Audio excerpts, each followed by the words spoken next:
If you're an athlete, you know the greatest motivator of all is the fear of letting your teammates down. After all, a team is only as good as its weakest link. So you owe it to those wearing the same jersey as you to be your best every time you step on the field. That's why there's no vape in team. When you vape, you can expose your lungs to toxic chemicals that can damage your lungs. If you're a step behind, the team's a step behind. Brought to you by The Real Cost and the FDA.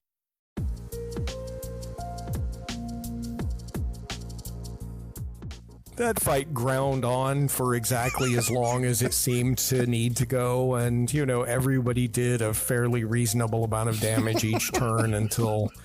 That's not the stuff people remember. They like to remember the crazy, like, you know, the rolls that kind of just shift things dramatically. This interview is over a year old. For some unknown reason, Jason's audio came in very distorted on the files themselves, and I've done my best to clean it up, and I can tell you the insights we get from Jason made all this work worth it. I loved hearing how his various experiences and endeavors really led up and helped him to become one of the most respected creators in the business. I finally learned exactly what someone does when they're in charge of an RPG line, of which Jason leads two. His knowledge of the history of the hobby is stunning, especially knowing he was often in the room when it happened.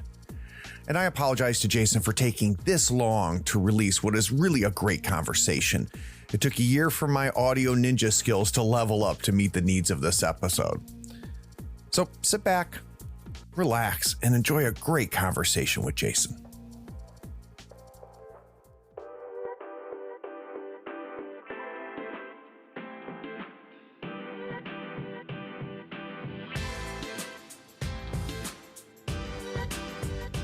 I'm Allison Arth, and when I'm not busy disagreeing with Craig Shipman about his feelings on Billy Joel's songwriting capabilities, I'm listening to Tabletop Talk. Howdy friends, Craig here. Today we talk to the writer, designer, and world builder for tabletop and digital games, Jason Durall. He has worked on books for Conan 2D20, Dune 2D20, various Cthulhu Mythos games, and many, many others. He's the creative director for RuneQuest and basic role-playing with Chaosium. So Jason, welcome to the third floor. Hey, Craig, thanks for having me. So I hate to do this to you, but I always end up asking probably the number one most common question that you've answered a million times, which is, there was a day where you knew nothing about rolling dice, creating people on a sheet of paper, and then playing pretend, and then you found tabletop gaming. So I'd be real curious, Jason, if we can go back to the moment you were first exposed to it. Wow. That would be a dizzying trip through the mists of time. My mother bought me a copy of Dungeons and Dragons. I think it was still in the first edition era, but it was not the first printing. Right. And it was one of those, it was from the Sears catalog. We were picking out Christmas gifts, and, you know, my mom said, pick stuff that you would like. And so I picked Dungeons and Dragons, and I said, this more than anything. I knew nothing about it other than it looked really cool. You know, it had a wizard and a warrior fighting a crazy dragon on top of a pile of treasure. And I was a big Lord of the Rings fan, and you know, I was already reading fantasy and Conan at age like 9 or 10. So as soon as that came out, I was just hooked. My mom bought it for me. I tried a disastrous game with my family, which was not at all well received.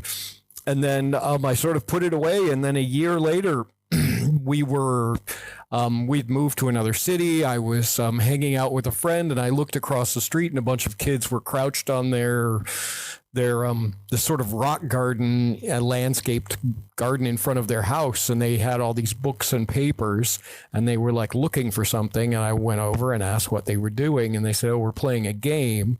And I looked, and they had these tiny little lead miniatures, and they were using their landscaping and rock garden as their that's awesome. Exterior dungeon area. And I thought, can I play? And then that was, I think that was like 1978, 1979. And I've been, except for brief periods where I was not surrounded by gamers, I've been gaming ever since. So preteen, you discovered Dungeons and Dragons. It sounds like, once the hooks got set, they got set pretty good. What's after that? Did you stay with Dungeons and Dragons for a long time, or when did you get exposed to something more than D&D? Actually, I stayed with Dungeons and Dragons for almost no time at all. It was very rapidly that I just realized that D&D really wasn't scratching the itch for me, and my friends and I, we purchased like pretty much everything that was out. Somebody would buy it and we would play it. We were playing Boot Hill. We were playing Gamma World. We played Top Secret. We were playing, and then we hit the Chaosium game. And that was really it. A friend of mine, she was really into H.P. Lovecraft, and so I picked up Call of Cthulhu because I thought she might like that, and then I immediately got hooked into Stormbringer, and since I was a huge Elric fan, that just set me off playing that. And then it was literally like as the Chaosium games came out, we picked them up one after another. RuneQuest, ElfQuest, Worlds of Wonder, Super World, all of those, Pendragon. And there were some other games that we played. What was the game called? Ysgarth. That for some reason stuck. We played it for a couple of years. Dragon Quest. Little bit of Marvel, superheroes, World, and some of the fantasy games, Unlimited games like Bushido, and I can't remember the other that we played. We didn't play Chivalry and Sorcery, interestingly enough, but Aftermath. So it was I think we dabbled with space opera. So it was just pretty much almost anything to come down the path. I think we played some Twilight 2000 and games as they came out. Chill, Time Master. That's one of my favorites. Chill. Ghostbusters. I mean, these were the heydays of gaming where we could play like 3 or 4 nights a week, and we would literally have these epic binge game sessions in high school, for like the weekend where we'd play for like 12 hours. Of course, my friends, their mom would come. It was 2 brothers, and we'd play at their place, and their mom kept coming in, and she's like, "Don't you want to go outside? It's nice." And we're like, "No, we're huddled around a card table in their bedroom. They had bunk beds next to us, and we were all that's great, playing with little cracks of light coming in from the outside world." But yes. So it's incredible to me, Jason, just the huge menu that you sampled from during all of that time. And, obviously when you're growing up and you're in high school and into college and continuing on and trying all these games, you don't have quite an awareness of where you were headed, right? And where you would become as an adult. But now where you are and you look back at those times, are there any of those games in particular that you look back to and say, I think part of why I approach my work now is because I played X?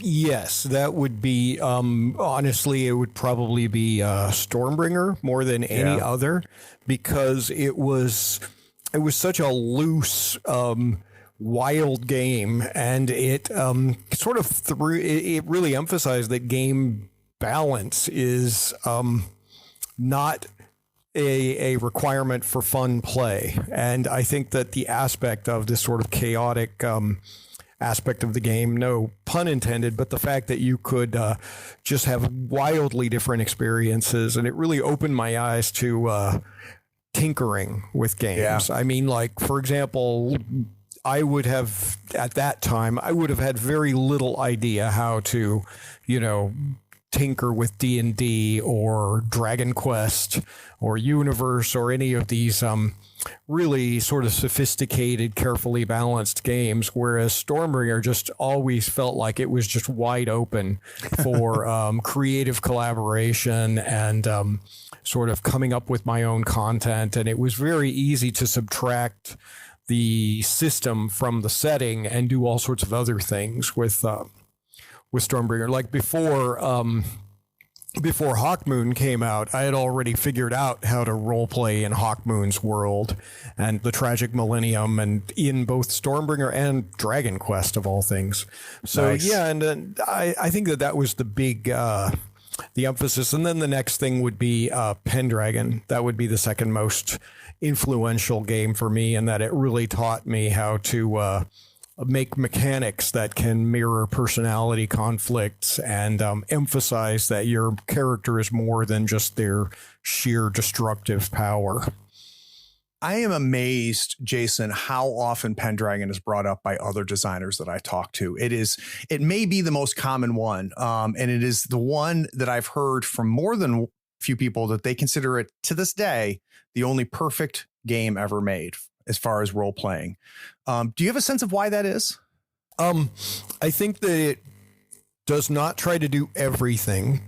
It tries to do one thing, and it does it impeccably well. Yeah. And it just says, we are going to model Arthurian knightly behavior in this setting. And that's it. I mean, it nails it on every front. I mean, it's economical. There's no, what I would say, no, it's not a bloated game. It's not got pages and pages of treasure tables and, arcane formulas for falling damage and whatnot, because it's just absolutely, it's clean and elegant in a way. And I think that it appeals to designers because, most of them, when they look at Pendragon and like, if, you ask like, what would you change? A lot of people are just like, I wouldn't. And for game designers to be saying that is pretty significant. I mean, I might say, well, maybe the ranged combat is not quite satisfying, but I'm like, ranged combat was not really the thing that knights were all about. And so, it would be like saying that there's no crafting system, or it's like, well, that's not what knights do. They don't try to build forges and try to come up with blacksmith shops and make money selling arms and armor to other knights.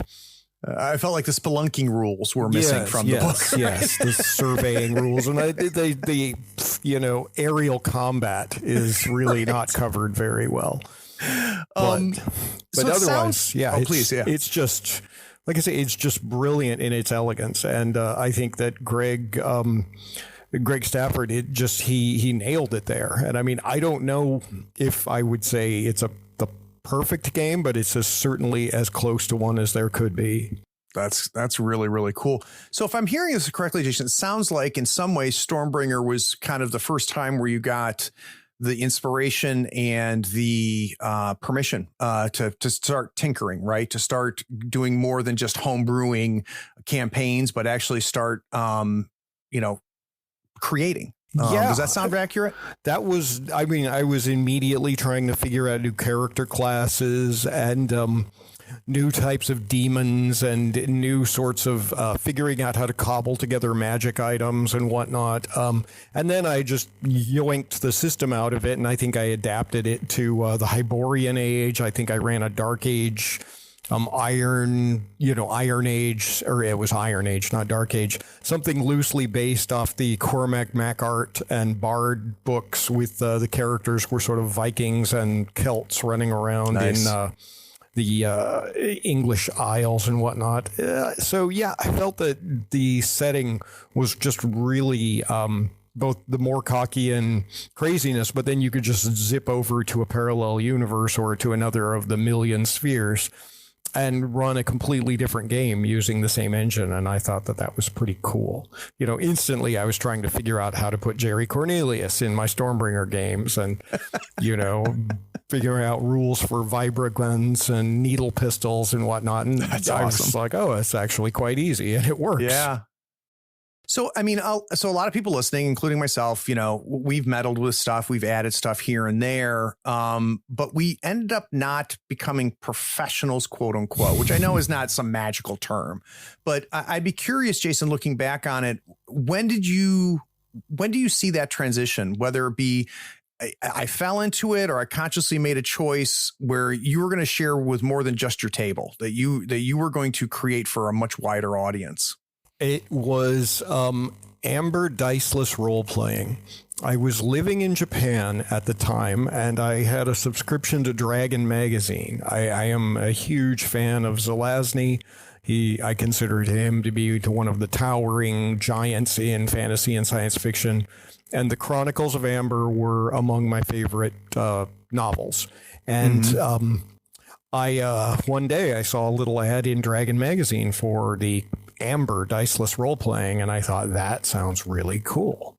So I sent a check to the United States, and Eric Wujcik mailed me a copy, and then he called shortly after to both see that the package got to me, because he was just filling orders himself. It's amazing, he was, isn't it? Yeah.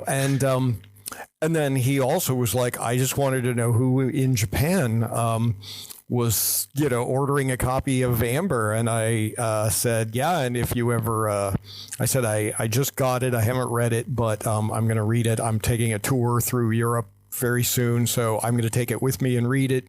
And I came back from that, and I immediately sent this gushing fan letter to Eric and said, if you are ever taking submissions for this game, I would love to write something for you. And he said, well, what would you like to write? And I pitched him a few things, and he said, of them, half of one of them was something he would like me to write.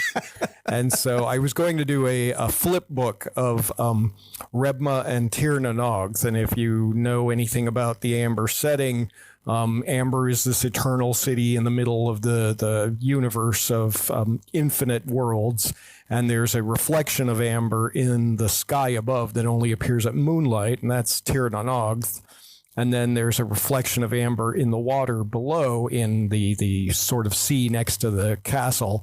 And that's called Rebma, which is just Amber spelled backwards, kind of a silly joke on Zelazny's part. And I said I wanted to do a book called As Above, So Below, that would be both Tir na Nogth and Rebma. And Wujcik said, I'm writing the Tir na Nogth book, but why don't you write Rebma?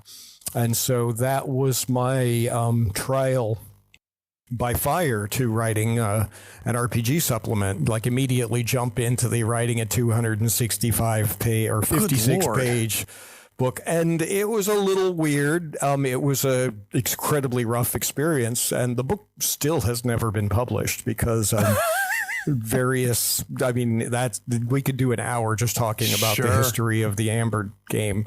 But anyway, that really opened my eyes. And when I got back to the United States, I contacted a bunch of different other publishers. I was excited, and I started doing some little freelance bits for Chaosium, for White Wolf with their Infobia magazine. And I hit the fanzines hard and just peppered them with articles for, whatever game appealed to me at the time. And it's a lot of games that most people have never heard of, like Legendary Lives or Lost Souls or anyway, these kind of weird things I'd write. Like, I think I wrote some archetypes for Cult, and just various things like this appeared throughout a lot of different magazines. And then it just went from there. And at one point I remember I was sort of one of those people that always shows up at the booth and chats with the developers, and I ended up chatting with the people at Chaosium, and they pitched, like I said, hey, I'd love to work for you and write something. And so they said, well, we're doing a D20 version of Elric called Dragon Lords of Melniboné. You want to write an adventure for it? And I said, sure. And so that was my first real substantial credit, other than work on Shadow Knight for Amber Diceless and a few other projects like that. So that was the first thing I wrote from soup to nuts that got published with that was exclusively my work. So when you create or write, Jason, for a game, right? Like, so, you talk to people and they say, well, I wrote for this.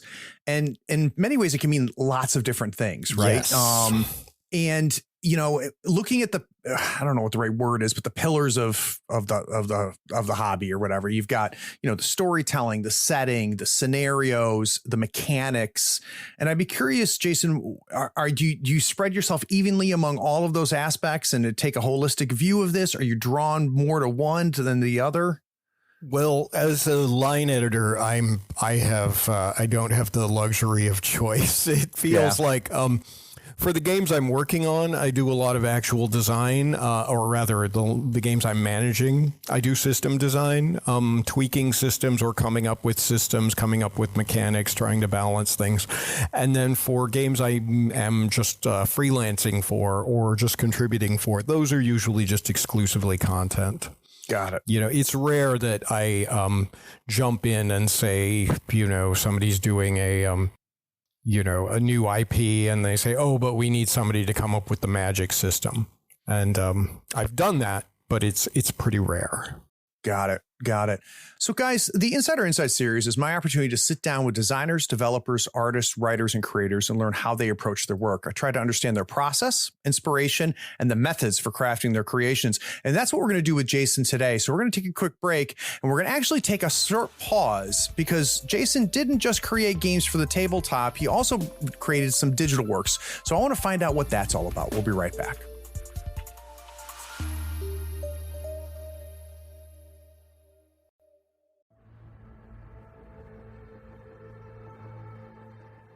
You like science fiction, right? You love playing games, maybe even role-playing games. But what if you can't get your friends together for a game night? If you love games like Mothership or Orbital Blues, check out Dead Belt, a card-based space western solo strategy RPG about skillful and desperate scavengers picking over the remains of junked starships in hopes of a juicy payday. In it, you deal with lurking dangers, push your luck, and walk away with enough cred to keep on flying. Of course, you might get eaten by lurking aliens, or run afoul of rival scavengers, or face the murderous ghosts of long-dead spacers. No one said life in the Dead Belt was going to be easy. For more information on this and all of Sean and Abby Drake's games, swing over to acoupleofdrakes.com. The link's in the show notes.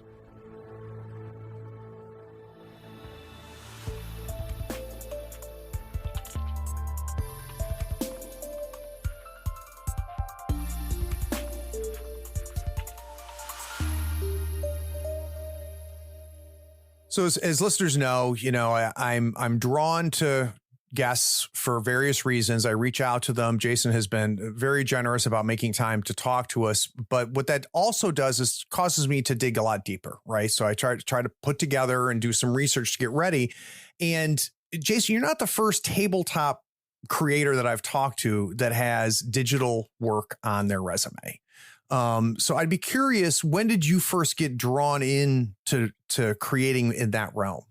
I was living in Seattle around 2000. I had left Japan and moved to Seattle, where I was working in desktop publishing for the medical publishing industry. It's editing and doing desktop publishing and web development for all of these gigantic medical manuals. And I was feeling a lot of dissatisfaction with the job. It was really, I was basically editing and responsible for publishing 7 1,000-page medical textbooks a year. And so it was an insane amount of work. And my brain was just crowded with all of this detail about hospitalization procedures and case management and all of this pharmaceuticals.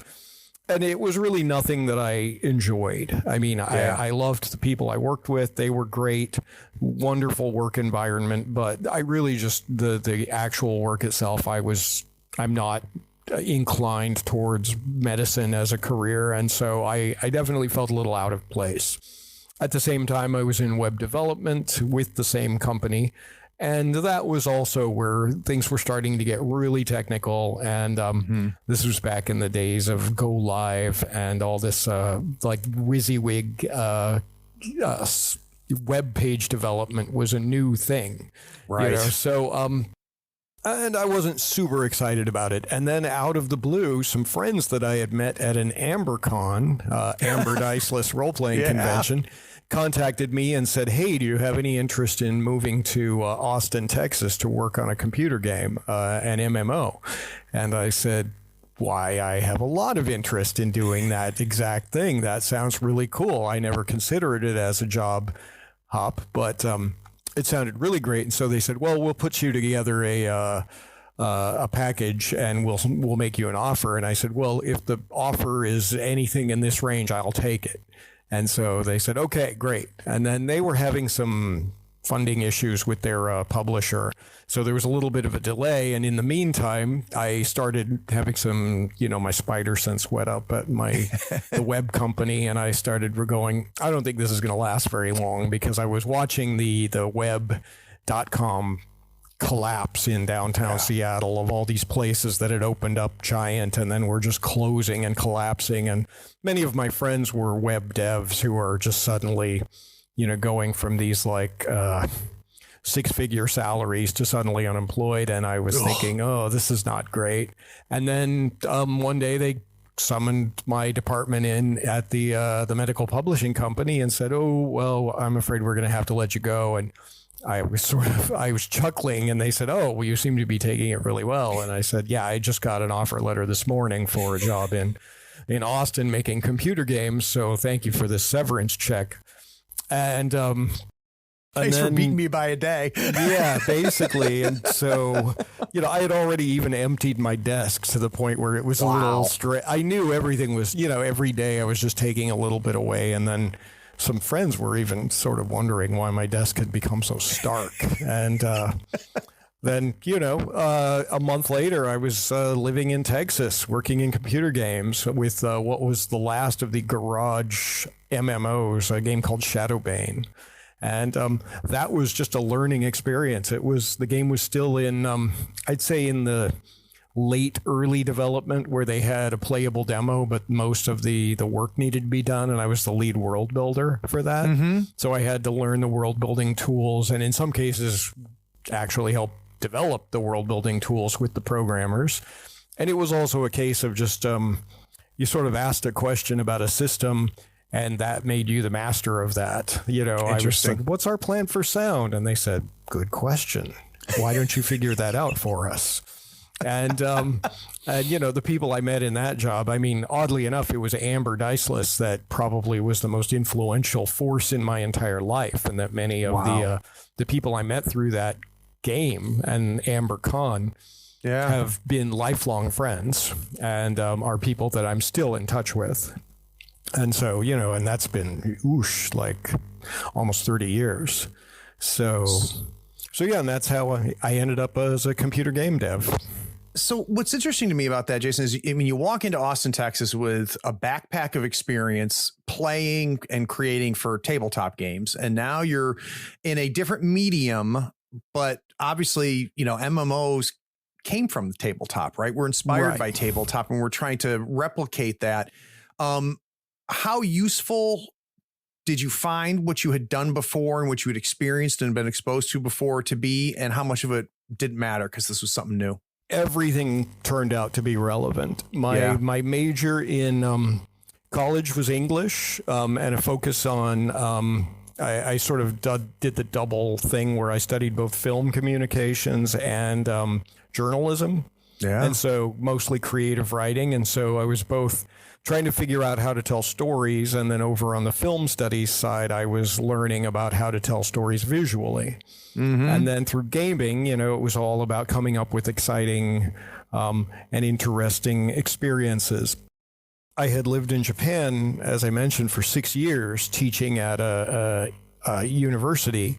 And so I had this experience of communicating with people from another culture, with this gulf of, you have this filter of trying to get through to them and understand them. And then because the university was only open for 7 months a year, but I was paid a yearly salary. I had 2.5 month vacations a year, basically, and I traveled. And so I got to see some China, Southeast Asia, Russia, Europe, extensively in America. So I think that being just a small town, rural Oregonian growing up in this, just being sort of massively exposed to the world in this incredibly short period of time, and having a sense of wanderlust gave me a lot of sort of the aptitude for trying to figure out how to make games for people. And then, I'd been into gaming, and that translated really well into building environments in MMOs. Yeah. And being able to pull out, like, I walked in this castle before, try to do something like this. And then the other thing was the web development and editing was also phenomenally useful because, in computer game development, you're dealing with very technical issues. You're dealing with, you're dealing with spreadsheets, you're dealing with access databases, and all of this was completely just like par for the course. It was exactly the combination of creative and technical. I managed to fit right in. I mean, I leaned harder towards the creative aspects than the technical, but in the early days, it was a very easy transition. When do you transition back then? So, or have you? I mean, are you still involved creating digital games, or have you pretty much transitioned just back to tabletop? I'm right now just working in tabletop, and I'm immensely happy doing that. Yeah. I worked almost exclusively in MMOs, and with some smaller like phone games and mobile games when I was in Austin, but over the years, my primary focus was MMOs. Now, I moved to Germany to Berlin here where I live, as with a computer game company, and then all throughout that time, I was freelancing and doing stuff, not because I needed the money, but just because it was fun. And so I really worked on all of these different products for many different companies. I did play testing, I did proofreading, I did some editing, I did, content writing, all of the above. And I just kept my toe in that water. And then when I ended up in Berlin, I had already done the big gold basic role-playing book and a number of other projects. And so ironically, it happened that I had just finished doing a big thing with Modiphius for Achtung Cthulhu. I was sort of already line managing Conan at that time. And I was talking with Chaosium, and then very quickly, the new owners of Chaosium sort of said, hey, do you have any interest in working with us on a more or less full-time basis? And I said, at the time, the computer game company, I was having that spider sense tingling. For those of you at home, I made a little spider sense wiggle on the back of my neck to show that something is up. And I knew that things were not going to go well at the MMO company, because they had just gotten a new owner that was trying to do a bunch of, I would say, sort of shady stuff. And so I worked it out with the Chaosium people. I worked it out with the company, where I got a nice severance and a wonderful exit parachute. And then I pretty much, I think I took 2 days off, and then I immediately started working full time with Chaosium, and also working on the Modiphius Conan game, which I had done uninterrupted. And so it was a very easy transition. Now, I did a few consulting bits here and there for some computer game companies in the first year or two, but ultimately, I don't know, I really prefer the tabletop stuff. We had the imagery of you arriving in Austin with a backpack full of gaming experience from the tabletop, and then how that spread and influenced your work digitally. Now we're in Germany. Your backpack is full of all of that time working on MMOs, and from a technical standpoint, from a creative standpoint, you now come back to creating in the tabletop industry. What was new? So how did working in that digital world change how you approached tabletop? Well, process was one of the biggest things I had learned, because when you're dealing with computer game companies, it's you're dealing at an entirely different level of production. You're communicating with multiple organizations within a company, different departments, and so for example, without my computer game experience, I don't think I could have ever been a line manager. Right. The notion of, but as a lead designer in MMOs, I was accustomed to dealing with both QA issues, system design, narrative design, programming, writing system specs, and all of that. And so I think that the biggest takeaway I got from that was both the discipline of trying to figure out production pipelines and how things go from, taking something from just the most rudimentary idea into something that is coming back from China on a boat, in a printed version. And so I think that's really the biggest takeaway I got there. But also sort of learning to stress test mechanics. MMO mechanics, they need to be tested on servers. If somebody does something that the rules don't accommodate, you crash the server frequently, or you can end up like corrupting a character or a database. There are so many things I've seen over the years, where people discovered, if I do this and I hit this character combination and slash and boom, then the server goes down, and you're getting a call at 2 a.m. on a Saturday night to come in so that they can do a hot fix, and you have to like edit and add that particular combination to the prohibited words list as a hacky solution to that, just so people can't type that in, Isn't that something? Yeah, and I mean, that was the kind of thing that I learned was, RPGs have a lot more tolerance, with the game master being ultimately the one who can decide, that rule is stupid, I'm just going to gloss over that, or, that puts me in a catch-22, let's just figure out how to go past that. And so, yeah, I think that MMO development is a absolute boot camp for what I do now. It really helped out considerably. So something you've hinted at a few times, Jason, and I find this fascinating because this conversation is very different. When I talk to players about game balance, it's different than when I talk to designers about game balance. And, obviously within the constraints of MMOs, that's even another conversation, right? Game balance. Where strictly in the tabletop realm, how much importance do you put on that concept of game balance, where all characters are created equal and things like that? And this of course harkens all the way back to your Stormbringer days, right? I personally, I think that I have a very, there's an obvious sense of, that's a bit unbalanced.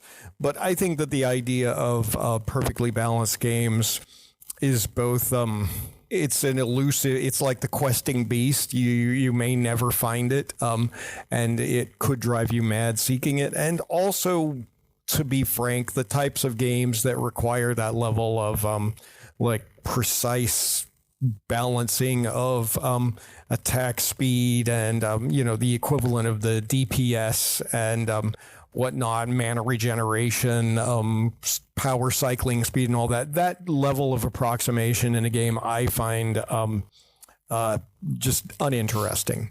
I'm not saying, a game you'd want to play. Not really, no. Yeah. And I try to play a lot of games. I play very technical, very crunchy games, and I play very woo-woo storytelling games where, everything is just a negotiation. I think it's important to keep testing my tastes and doing that. But I find that game balance is it's entirely sort of mythical. Yeah. And in the basic role-playing book, I think I even addressed it at one point where I said, you can decide, all the characters will have the same number of points and they'll have exactly the same decisions they make. And let's say you come up with a game where you're all playing members of a crime family, and then one of the players is a undercover detective. You've just created a vast imbalance in the game that is entirely narrative. Right. But it ultimately will shape every scene. And that's, that kind of stuff. If you can give a unimaginative character or an unimaginative player a really powerful character, and if they don't know how to do that, to manage that character, then you've got an imbalance. Right. Amber Diceless Role-Playing was excellent in pointing out that a creative and enterprising character with fewer points built on a much lower budget can run rings around much more experienced and much more powerful characters. And so that was pretty emblematic for my my experience towards game balance and whatnot. I mean, I can look at a table of weapons and I can shave off a number here and try to decide if, 2d4 plus 2, would it be better to make that 1d8 plus 1? Right. These kinds of very minute changes, and understand how dice steps work and whatnot. But ultimately, I don't have a lot of interest in trying to create this sort of artificial balance. Yeah, I can tell you, as somebody who also plays a lot of miniature games, obviously that's completely another conversation. And I don't remember who said it, and I feel bad if I'm quoting you as a previous guest, but one of the things that struck me the most was, when you think about the most interesting memories you have playing role-playing games, they were also likely one of the most imbalanced moments in that time. And I was like, holy crap, that's exactly right. Oh, absolutely. That sounds like a thing that John Wick would say. So it may have been John. He's been on the show. Okay. But I mean, they're the things where you rolled the crazy critical in, right. Like you sat down to roll and you're like, all I need to do is get below an 85 on this D100 and everything will be okay. And boom, 0. Oh, everyone groans, but you've just created this amazing moment, or, the unexpected critical hit that changes the tide of a battle in I mean, even during our RuneQuest playtests, it was a couple of years ago before the pandemic, one of the last face-to-face times our group met. But, in the middle of a fairly routine fight with some fairly unimpressive dark trolls, our badass warrior maiden, Vasana, she took a critical to the chest while she was charging a troll on her bison with her lance, and just punctured armor, took her down, out of the fight instantly, and the rest of us were like, oh no. And suddenly the tide turned there, and it became a scramble to try to recover from that major upset. And I think that's the kind of stuff that people remember more than, boy, that was a well-balanced fight. 2-hour combat. Yeah, that fight ground on for exactly as long as it seemed to need to go. And, everybody did a fairly reasonable amount of damage each turn until that's not the stuff people remember. They like to remember the crazy, the rolls that kind of just shift things dramatically. Yeah, that crash the server, right? Right. Well. So guys, we're going to take a break. When we get back from this break, it's a game that Jason has been a part of that I am fascinated from a fluff perspective as well as a mechanic perspective. We're going to take a quick break, and we're going to talk about the 2D20 system for Conan. We'll be right back.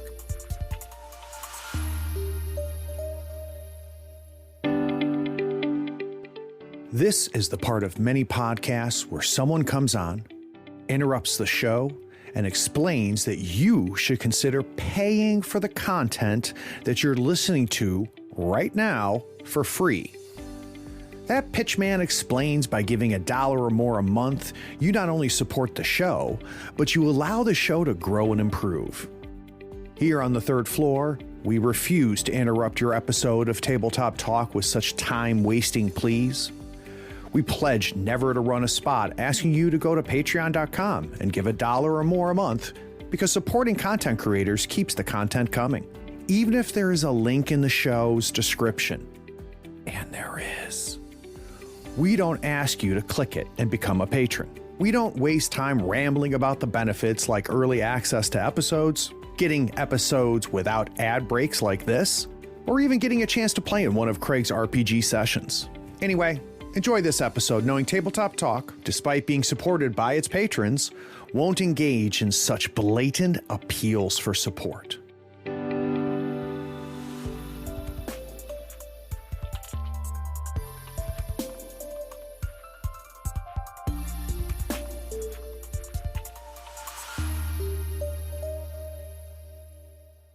So my listeners know this, Jason, but I don't know if I've talked to you about it. I took a 23-year break from role playing. Not a conscious one. It just kind of happened, right? And I still geeked out that time, played miniature games and things like that. But about 2 years ago, I came back to role playing, and as you might imagine, a lot happened in those 2 decades. I was amazed, and there's been a lot of companies that have put out stuff that didn't exist when I had left, and a lot of systems that were in place that I had no concept of. And one of the ones that caught me initially was the Conan 2D20 for a couple of reasons. One, it's Conan. I'm a fan from as a kid. I was like you. I read it as a kid, probably too young. That was my experience as well. Far too young. And then the mechanics of it were maybe not new to people that didn't take the break, but for me, kind of like blew my mind a little bit when I first came across 2D20. So for those that are listening, can we give just a quick overview and an understanding of that system? Well, it's the 2D20 system. Ultimately, when you try to perform any action, you roll 2D20 against a target number that is based on a combination of stat plus skill. There are a number of talents that you can have that can add extra dice to that or extra bonuses to that number, or give you a reroll or something like that. And then the system has these kind of unique meta currencies called momentum and doom. And these have different names in some of the different 2D20 games, but for Conan, momentum was just it sort of ties into a line from one of the sorcerers who's talking about success breeds success. And so the idea with momentum is when you get extra successes with a roll, because you're rolling 2 dice, and 1 success is usually enough to do something, but if you get 2 and you can roll up to 5 dice for anything. So, if you manage to stack all of your different talents and conditions, you can be rolling a little mini fistful of dice. And you can take the extra successes and use those as momentum. And there's a pool of momentum that everyone in the group can draw from. And so that lets you do some other various things, like it might let you key special effects, or pick up to roll extra dice, or do various other cool things with the system. Meanwhile, the Game Master has a system called Doom, which is another a little hoard full of like anti-drama tokens, if you will. They're like cruel fate tokens. And they can spend those to power NPC stuff, to introduce complications, and to basically sort of like activate conditions or environmental concerns, or bring in new encounter, like a guard captain can suddenly summon 2 new guards for 2 doom. I'm just pulling that number out of my thin air. Please don't check me there. And so basically what it does is it now, again, I say that I'm skeptical about the notion of perfect balance, but it gives the Game Master both a sort of a budget for what they can do in a session, and also creates a sort of collaborative effort where players should understand that the Game Master is not their enemy, that they are, in fact, it's like they're making a movie, and this is how much money I have, so here's where I'm going to bring in the big CGI monster, but that means that for the 2 scenes prior, we're just going to have normal looking humans fighting you. Right. And so it sort of creates this idea that there's this sort of ebb and tide of, or ebb and flow of action in the game. Like there will be quiet periods where the characters aren't earning a lot of momentum, and then the players can decide to take Doom, and basically what they do is they tell the Game Master, hey, I'm going to take an extra dice here because I really want to succeed, and the Game Master is like, hey, now I have a Doom token. And then, there you go. And then there's the game gets a lot more granular than that, but that's ultimately like the high level of how it all works. I mean, players also have fortune points, which they have a few of, which are like super momentum points, basically. Right. And they have a few other cool features, like, you know, you can buy off all kinds of cool things or get insta successes. And, you know, it's funny, too, because, I mean, the whole idea of the Doom thing was I was first to expose that to in the Marvel Saga role-playing game, where you had 5 suits and of cards, and one of them was Doom. And so you drew cards based on how powerful a character you were. You had a different hand size. And if you played a Doom card to make up the points to succeed in your task you were doing, the game master kept the Doom card and then could use it against you. And when we played Doom, this was with a different group of people. This is actually after I came back from Japan, and I was hanging around with a very eclectic Seattle gaming group. Our game master literally had a Dr. Doom coffee mug of like Doom's head. And that was the Doom bank. And so whenever you played a Doom card, that's amazing. The GM would put those in. And then at the, you know, you were always very careful as players. And sometimes you've just got a handful of crap because you're like, oh no, I've got Doom cards. And if I spend a Doom card to succeed now, I'm giving this is going to be the GM's screw me card later in the game. And so it was, you know, pretty funny overall to watch that mechanic where people were just like, I'm not going to do anything. And I was like, oh, you got a handful of Doom. Yeah. And so, you know, because you didn't want to give the GM any points, and the mechanics say the GM needs to spend all the Doom by the end of the session. So this is where you end up with the bad guy is just, you know, having his inevitable comeback or surprise counterattack, devastating the heroes at a certain point. Yeah. And, you know, the dull end encounters were the ones where the players managed to just starve the GM of any Doom. But the cool ones were when the GM just had a fistful of Doom and was ready to use it. And so, like, to me, that was a very natural thing for Conan, especially. Yeah. I remember having a bizarre argument with a bunch of interesting people on a website that I will not mention by name. And they were like, oh, this Doom mechanic has no place in Conan. There's nothing about Conan that indicates there's this malignant force that is sort of present. I said, oh, well, here's a quote from Conan where he says, don't gain the attention of Crom because Crom will send dooms against you. And I said, is a quote from Robert E. Howard using the word doom and describing the game mechanic, is that enough to convince you? And, you know, crickets chirping after that. I like people, obviously, because this is audio, but Jason can see my face. Like, you started to tell me that, and I'm like, had they read Conan? No. I mean, or they've read some particular abstract. Maybe they just didn't understand it. Yeah, I mean, part of what one of the many things that I love about Howard's work was the concept of Crom, right? Yes. And this concept of it's a god that was not want to worship. No, he's a god you try to avoid thinking about. It's really that's amazing. Yeah.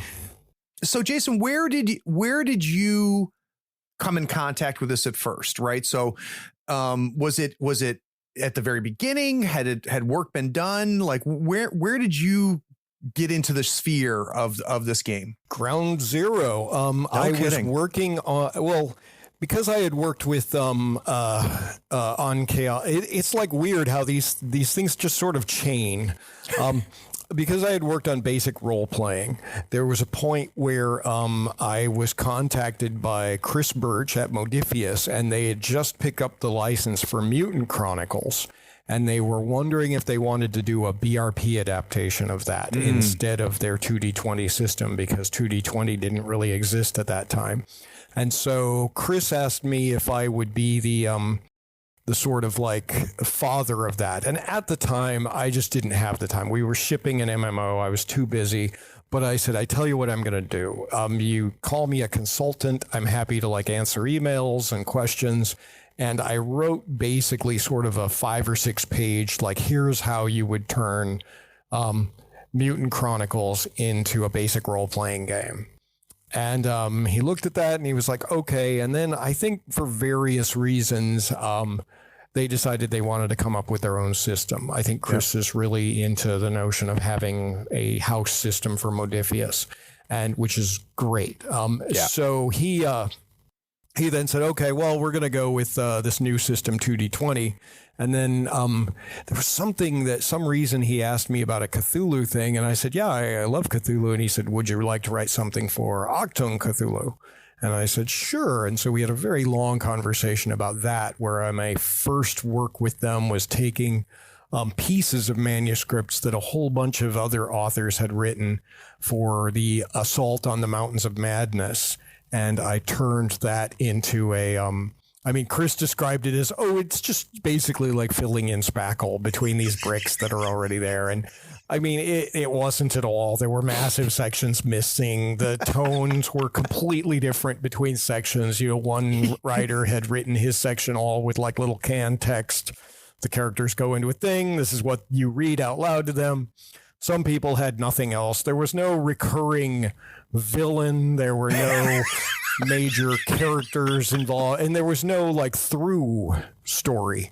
Yeah. So, and also, the first thing was just, and here the characters are at Antarctica. And I was like, well, how do they get there? And Chris said, I had this idea for this barge made out of pykrete, which is this sort of frozen sawdust. And I said, well, how do we make that interesting? And so from then on, it just became, what was basically like 6 or 7 pieces of chapters became this epic 300-page campaign.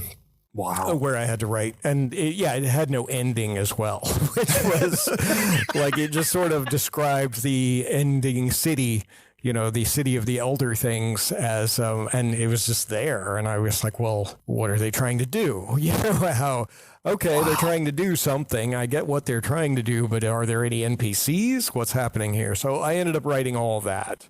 Wow. And I feel like I probably ran roughshod over the other authors, and I apologize to them. And if any of them present me with the grievance, I will happily buy them a round of drinks. But, so I did that. And then midway through, Chris asked me, he said, I can't say for sure, but do you have any interest in Conan? And I was like, I have been interested in Conan since I was a wee boy. Like literally from, I think I hit Conan from watching the Tarzan TV series with Ron Ely to reading the Edgar Rice Burroughs book, and then just working my way down the library shelf. And it went Burroughs, and then I found a Lynn Carter Conan.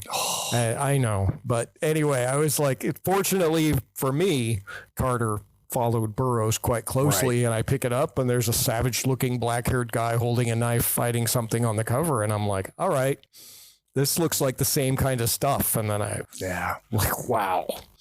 And so, then when the project came together, I was involved at the very earliest stages. Originally, there was a different line editor who was unable to continue because I don't think he was really ready for that.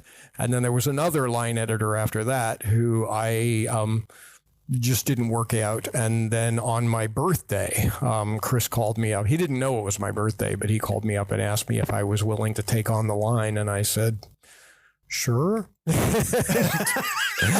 And that led to 7 years of, not 7 years, I think all in all about 5 years total, from the prep up to the Kickstarter, and then the 4 years after the Kickstarter, releasing 20 some books. It's amazing. Just so much stuff. And I mean, I know that many of the Kickstarter backers feel like it took forever, but work was done. I mean, I can't think of days where I didn't do something related to that game. And the fact that I have literally half a bookshelf full of that is, I'm not even sure that any other game has ever released so much content in such a short time. It's pretty crazy. And we had Lynn Hardy on, and the one thing that she was talking about with Octung, similar, it took some time, right, to get all of Octung out there. And she made a comment, and Chris has been on the show, but she made a comment, that Chris is like, it's going to come out when it's ready, and if it's not ready, then it's not coming out.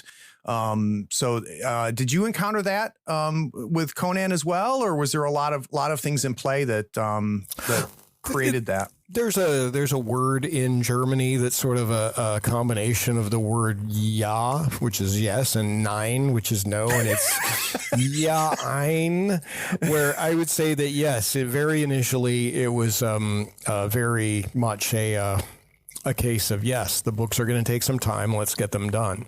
Yeah. But of course, as things go on, you've got, we broke up the shipping into 3 different shipments.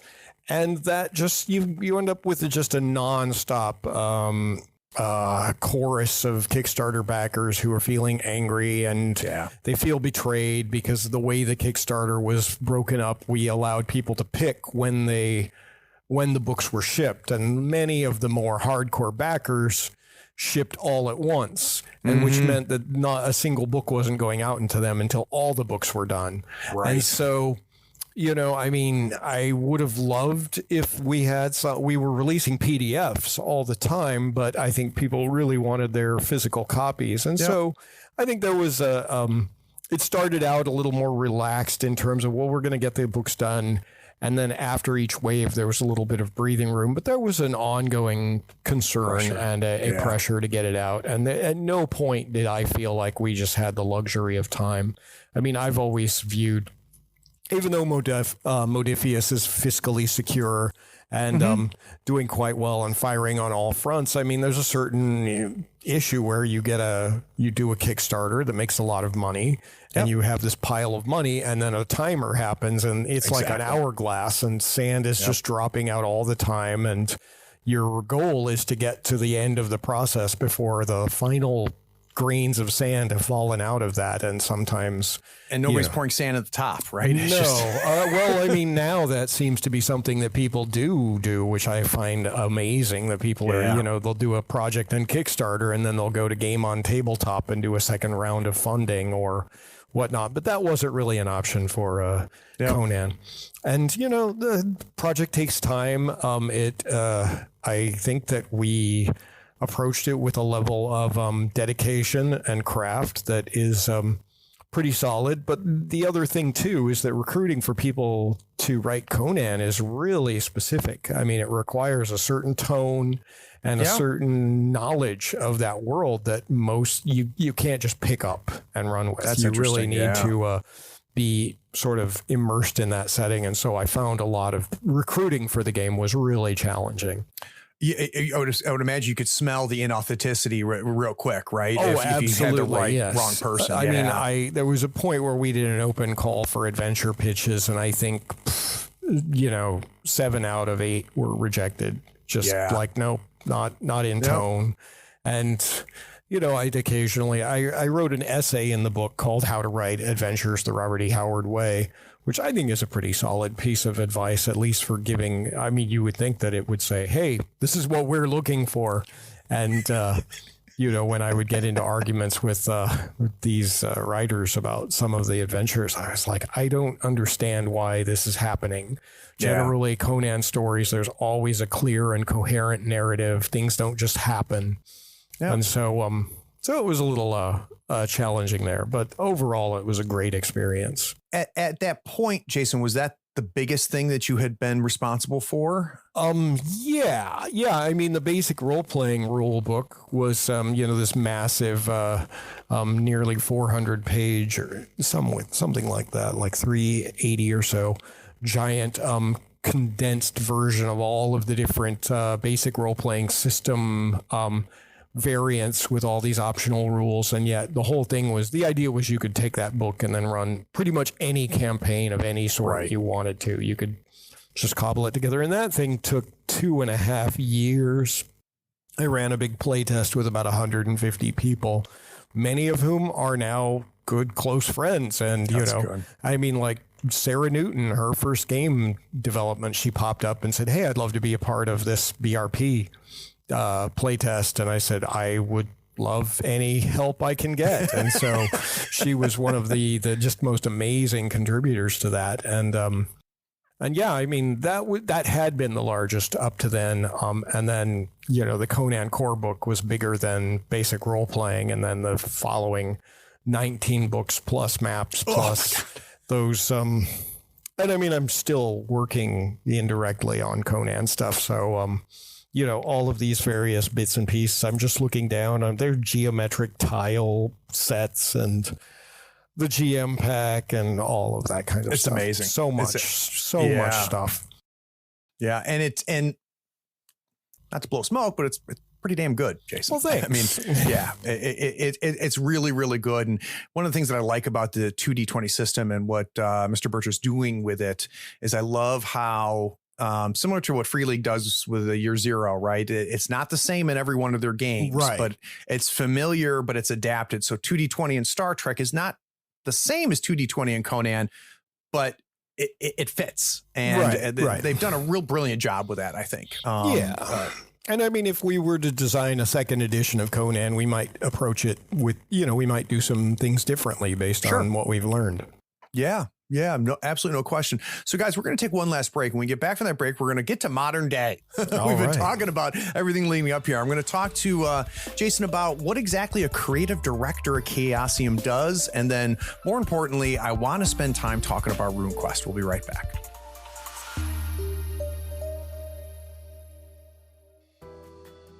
Hey, it's me. I'm interrupting this episode. And I hope you're enjoying it, and I bet you're anxious to hear the rest. But before we jump back, I need a favor. Do you know someone who might enjoy this episode? Can you shoot them a quick message or maybe even send them a link to it? Listeners sharing this podcast was the primary reason we almost doubled our audience last year. Also, would you like to see and hear these games in action? Go to the Third Floor Wars YouTube channel and Twitch stream. Our actual plays combine compelling role-playing, character-driven action, and system tutorials. We create great stories while lifting the hood and showcasing the game mechanics. Links to both are in the show notes. Okay, last thing, and I mean it. Have you rated this podcast on your pod platform yet? Maybe even written a short review? It is a simple way for you to be even more awesome than you already are. Okay, now I'm done. Let's jump back and listen to the rest of this episode.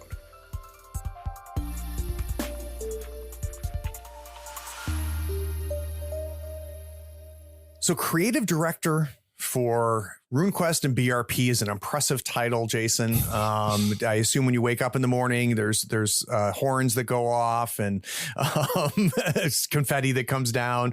But in reality, what exactly does that mean? So when you wake up in the morning and start work for the day, what does that even look like? Well, I live in a busy city street in Berlin, and so, yes, there are horns in the morning. It's usually just a big garbage truck and people honking, "Get out of the way, garbage truck." Oh, that's funny. So, yeah, I'm usually up pretty early. I don't know. I mean, at a certain point, I think I'm creative director of BRP stuff, and RuneQuest ultimately is Jeff Richards' baby. I mean, he is the master, the Khan, the grand poobah of Glorantha. And so my primary focus with that is getting books done, contributing to coordinating writers, shotgunning to make sure that everybody gets their stuff done, and bringing the books all together so that everything happens. Jeff is I would say, the division is Jeff is more the creative side and I'm more the director. Got it. And so if that makes sense, if does. it has anything to do with Glorantha as a whole, then that's really Jeff's call. He's been living in that world for far longer and far deeper than I have. And so I frequently have to defer to him with questions of, hey, does this make sense to you? Is this something you would see in Glorantha? Is this, or is this a little more Bronze Age or a little too advanced? And so Jeff does that. But basically every morning I spend, a couple of hours just going through emails, looking at art, sending out art briefs, reviewing contracts, replying to emails on all of the various projects. And then a lot of actual copy editing. I try to get, a proofreader and a copy editor for each project, but there are certain projects that I feel that I need to be the one who does that. And so there's a large portion of my day spent actually just reviewing text, going over stuff. And I'm one of these people because I have my desktop publishing background.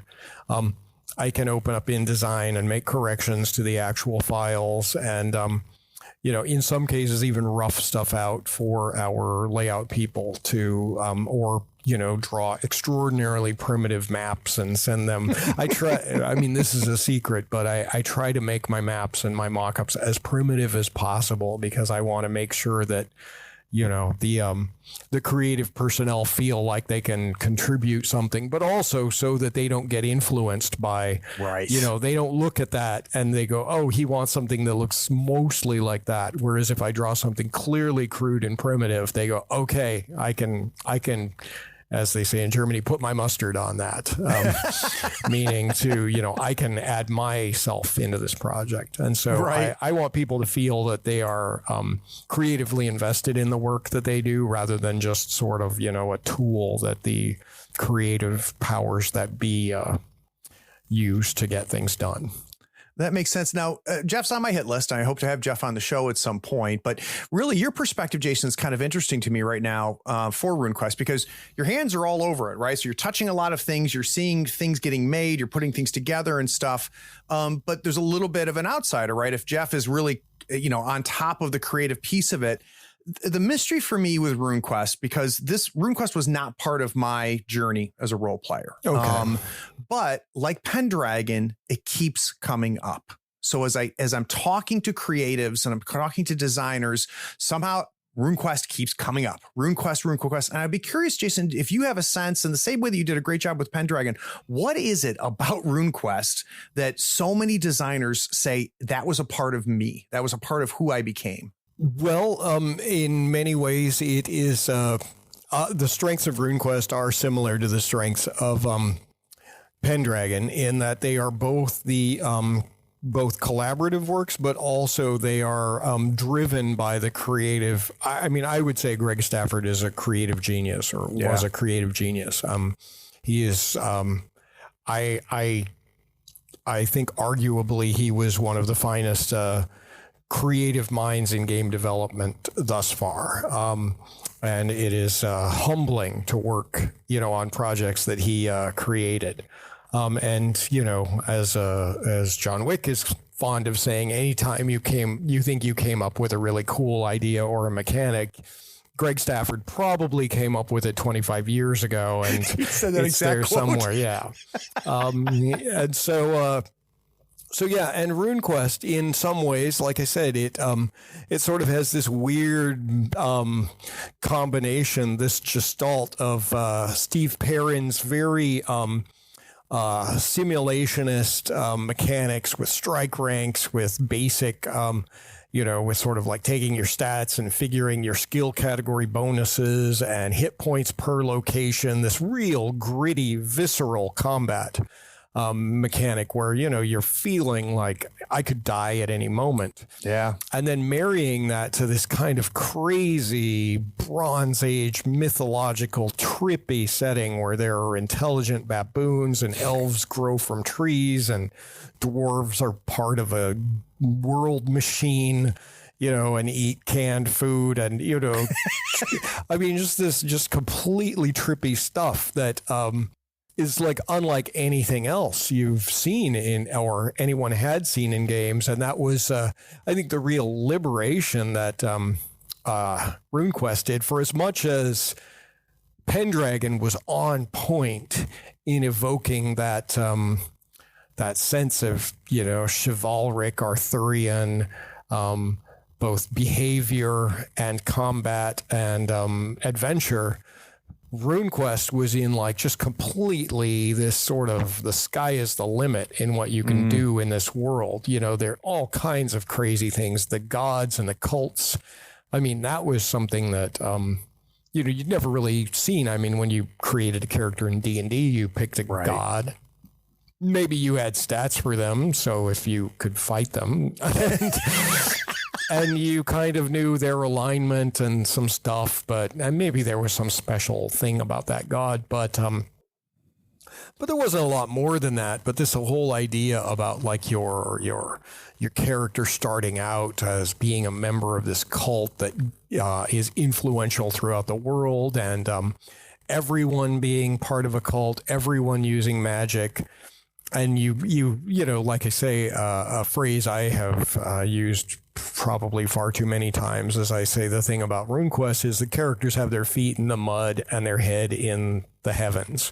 Yeah. You know, they're literally getting into fights where any, you know, like just a little trollkin can use a sling stone and kill the mightiest of characters in one blow if they manage to roll a critical and hit them in the head or whatnot. Right. And yet at the same time, these characters have these, like, you know, they're kind of on these crazy hero quests, trippy journeys into other alternate realities, and you know, the gods themselves are manifesting in them when they use their runic powers. And so I think that was just like, wow. I mean, you can't, I mean, if you look at chivalry and sorcery, even Dragon Quest, Dungeons and Dragons, the fantasy trip, Tunnels and Trolls, and you put them all in a row and then you set RuneQuest next to them, it's pretty obvious that RuneQuest is just a completely different thing. Yeah. And that is, I think, just, you know, it's something that's trying for something far grander and far more epic than, and that is not to give any of those other games any slight or throw shade on them, but to just say that it's clear that the ambitions of RuneQuest were creatively, I think, energizing. Yeah. Yeah, that helps a lot considerably. So let's talk about BRP just for a little bit, Jason, because here your hands are a lot dirtier, right? You're a lot more involved in that. Blood up to my elbows. Yeah. So, you know, for me, the world that I left 20 years ago, it was the Hero System Champions GURPS. And that's really where role-playing was pushing more towards that. And then, of course, you have Savage Worlds, another universal type system. When you're presented with BRP, where do you find space for that as another universal system? What makes BRP so loved? I mean, that's the one thing I can say about that is you ask somebody about BRP and you never get nobody ever says it's okay. It's either I've never looked at it or, oh my God, this game is amazing. Or they hate it. And I haven't talked to the haters yet. Oh, okay. They exist. Yeah, I'm sure they do. I'm sure they let you know. Oh, absolutely. In your mind, like, so where does BRP fit in that universal ecosystem?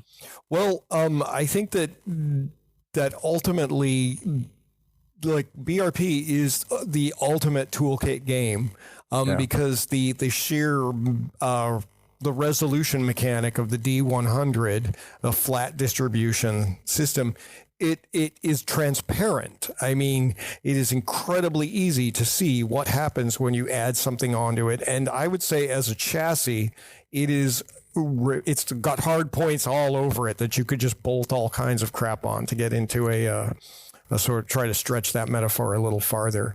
Yeah. Like you can just decide you can dial it up. You can double hit points. You can have hit points per location. You can add superpowers to it. You can add psychic powers. You can add mutations. I mean, you could take them away. You could run it in a pulp milieu with very few tweaks. And I think that ultimately is very appealing for people who like to sort of kit bash a little bit. And I think what I would say just the genius about the mechanic is that it's incredibly intuitive.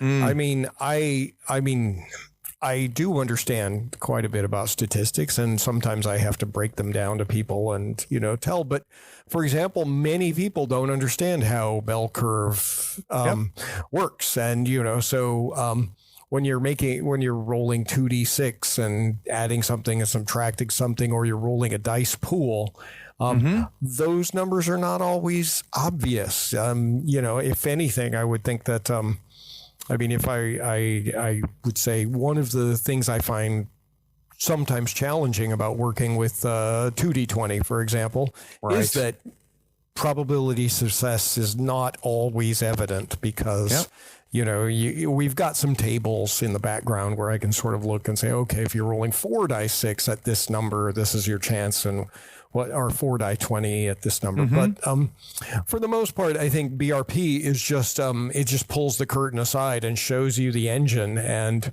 you can sort of look at it and you can add on your stuff. You can pull stuff away. You can decide to run RuneQuest combat. I mean, you could take the core rule book and then just decide, oh, I'm going to just do without strike ranks. Everybody gets one attack per round.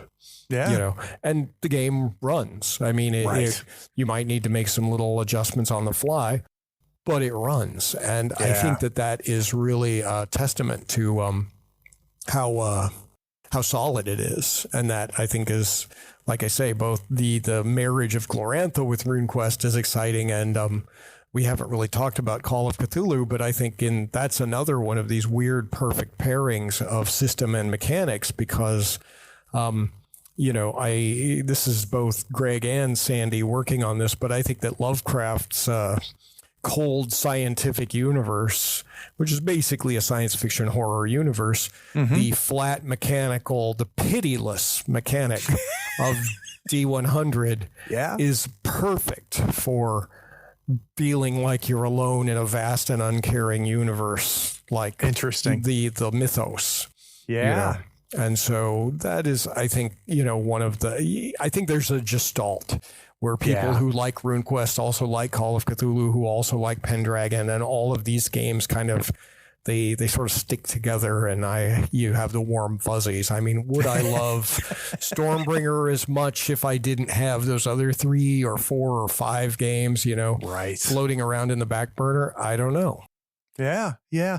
So as I would imagine, you're in the running for playing the most games of BRP, or at least being a part of the most games. Who knows? Yeah. So what I would be interested as we wrap up, Jason, is there certain settings or moments that you can think of playing within the ecosystem of BRP that really stick out? Some favorites of you. It doesn't make it better or worse in the greater sense, but for Jason, where do you really love to play BRP? I'm having just a hellaciously fun time with the Lords of the Middle Sea game that we're playtesting right now. Where the characters are basically, they are the crew of an airship, a semi-rigid dirigible, flying around over a sunken North America in the year 26 something. It's a little vague. And, you know, it's got a little bit of, a Canticle for Leibowitz, a little bit of Mad Max, a little bit of, this future where a little bit of Serenity. You know, where there's both this upbeat, like things are changing, but at the same time, you have all these warlords striving for power in this political game, and the players are just basically trying to get paid and enjoy life. And that has been an absolute joy to run. The playtest actually began as the pandemic kicked in. Wow. And so I have never to this day actually played a tabletop version of it. It's only been entirely virtual. And all the playtesting has been online with various groups. I've done some demos and some secret little one-shots and playtested some things. And then we've got the house campaign, which is I'm going to be playing in like 3 hours. Oh, fun. That has been epic. Stormbringer also just the sheer craziness. I mean, once you start figuring out demon summoning in Stormbringer, everything goes nuts. And early RuneQuest experiences playing, I wasn't the game master of it, but, you know, just playing a group of hard Scrabble, sort of just people trying to get by, living on the edges of Pavis, going into the rubble periodically to see what we could get was just tremendous fun. And so those are the kinds of things I really enjoyed. I wish we had gotten to play more ElfQuest and Ringworld, but for various just life reasons, those games didn't really stick the way that others did. But no, I think those are amazing. And then, you know, every so often I'll just dust off one of these older games and run it. There's a semi-local convention here in Germany called the Kraken. And the last time we had a face-to-face that I was at it was 2 years ago, and I ran a game of Elric, which was nice. It was basically shamelessly ripping off Escape from New York, And, Robin Laws was one of my players, and he just went berserk. Kidding. It was quite fun. And so, it was one of those where just everything went a little nuts. And yeah, that's fun. And so, I like I said, I think that the combination of rules and setting really are epic. And I have this weird habit where about once every Kraken, I come up with a couple of games that are just one shots, that are just some crazily influenced. I run them almost entirely free form in that I don't generally have I have a rough outline of what I'm going to do. Right. All of the work is spent just making character sheets, and I use the big gold book as the guideline. I did one that was like a sort of Mesopotamian science fiction game, sort of shamelessly ripping off Lord of Light. I've done a crazy post-apocalyptic weird universe game that, was a little gamma worldy, but a little more epic than that. I've done a big space opera style thing. And, every year I find that it's just a lot of fun to just bring BRP in and just take it for its run, take it for a sprint or a course around the track, so to speak. Now, the last thing I'll ask, and I ask this of all my guests, and sometimes the answer is, Craig, I don't have time. Is there anything out there that you're not involved with, that you didn't have your fingers in, that you're enjoying or excited about? And that could be another role-playing system, another role-playing setting. It could be a board game, video games. I'd be curious, when Jason is not doing your job, is there stuff where you that right now that you're just excited about and really enjoying? Oh, absolutely. The campaign that I'm running with my local friends, we've just gotten into the face-to-face meetups in the past month and a half, since Germany has sort of relaxed its restrictions on social gatherings. We meet at a beer garden every other Sunday afternoon, and we've been playing. Yeah, I know. We've been playing Spire, which is really fun. And they've been on the show too. It's a crazy game. The system works for everyone. It's very light. It's very fun. Yep. And I have no connection whatsoever with anyone other than giving them money to give me awesome game books. I just picked up Heart, and we'll probably do a delve into the Heart below the Spire at some point.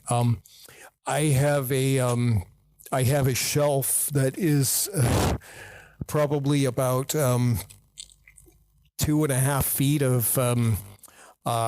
Free Ligon stuff. I mean, the whole Mutant Year Zero universe. I love those. I ran a Coriolis campaign for, I think we got about 28 sessions or so into that.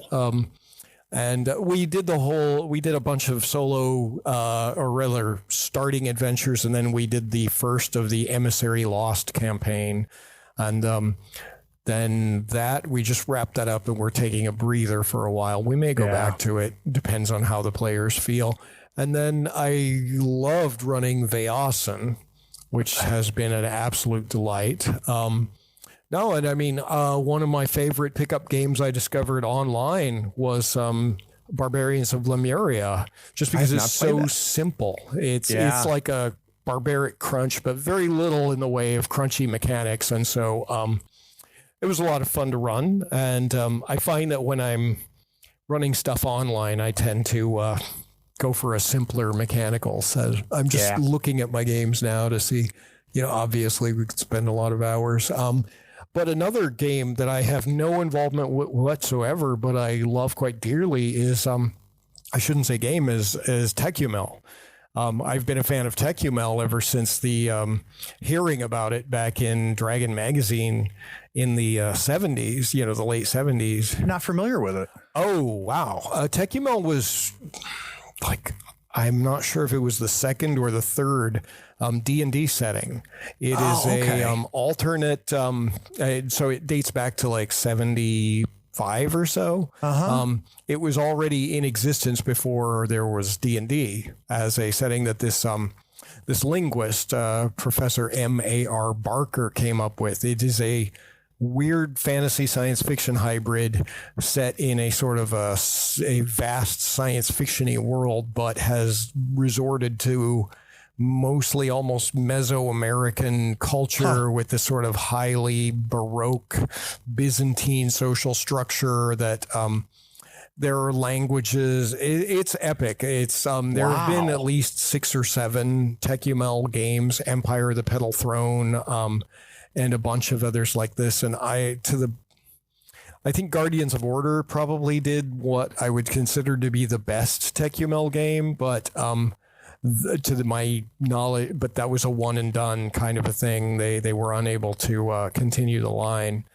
And I don't think that in my mind there's been a really great Techumel game, but the setting is amazing. I mean, there's the certain sweet spot is science fantasy for me. Like if it's science fantasy, I'm instantly excited about it, you know, whether it be Techumel or Jarun or Tales from Gargantir or any of these weird John Carter, Warlord of Mars is technically just science fiction pulp, but it sort of has that same sort of a feeling. So, well, there's a huge fantasy piece to Carter. There's no question. Right. Yeah. So, but yeah, that is really my my sweet spot. And so, of all of them, I have zero involvement with Techumel, and yet I have a shelf full of Techumel. And that's awesome. You know, if Chaosium ever decided that they would love to do Chaos, every so often I kind of test the waters. I'm like, maybe we should talk to the Techumel people. And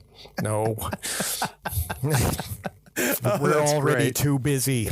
Yeah, boy, that's the truth. The stuff that is coming out of that building is unbelievable. Oh, there is no building though. We are a completely virtual company. I don't think I realized that. No kidding. No. Until Jeff. Well, Jeff just moved from Berlin a month ago, or even less than a month ago, a few weeks ago, and I think, as far as I know, he and I were the only 2 Chaosium employees to live in the same city. Isn't that something? Yeah, and I only met him after I moved here. You know, I had no idea who he was, other than I knew him by name, but that was it, and didn't know he lived in Berlin or anything like that until one of my basic role-playing playtesters put us in touch with each other. But yeah, I don't think Mike... The Call of Cthulhu crowd is mostly in England, and I don't think any 2 Chaosium employees live in the same city. Amazing. It's a little crazy. Yeah, it is crazy, especially when you consider the amount of quality that still Chaosium is associated with and continues. That was true 25 years ago when I was role playing, and I was happy when I came back and just saw not only the quality was the same, but how many more games had fallen under the umbrella since I had been gone.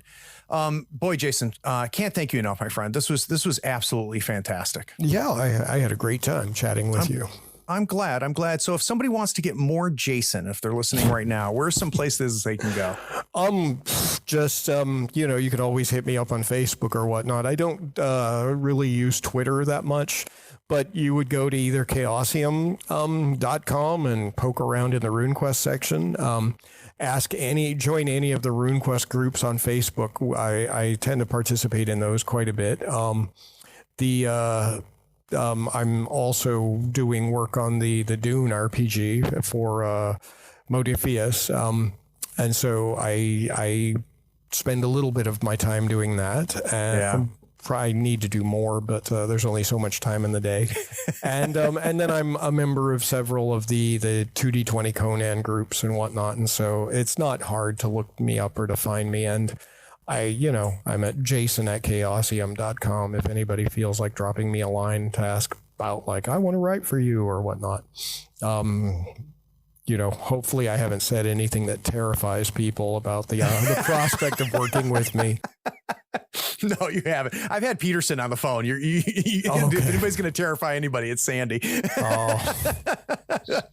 Well, this is fantastic, Jason. At some point, I might have to trick you into coming on again. But sure. I really appreciate it. And you know who else I appreciate? I appreciate you for listening this long, the whole time. Thanks for listening. Take care.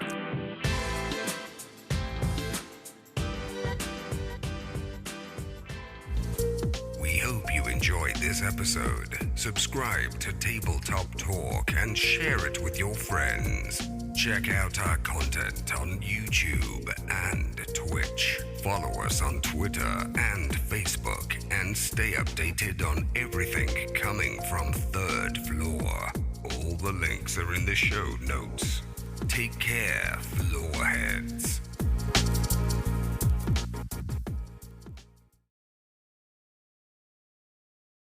Oh, hey. Are you still here? Wow. Well, the episode is over, but if you're bored, why not go to patreon.com and support the show for as little as $1 a month? Yeah, you can just scroll down and get the link. It's Patreon that makes this and all of our other content possible. Don't you want to join the other floorheads on the Patreon Discord? Anyway, thanks for sticking around. Take care. Bye.